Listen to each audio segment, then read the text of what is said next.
भाई पीछे तो दिखा दिया हमने।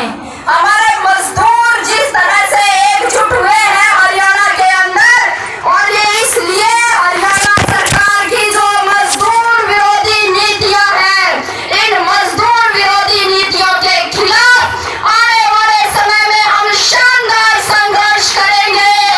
ये हमने अपना मूड बना लिया है, ये हमने तय कर लिया है।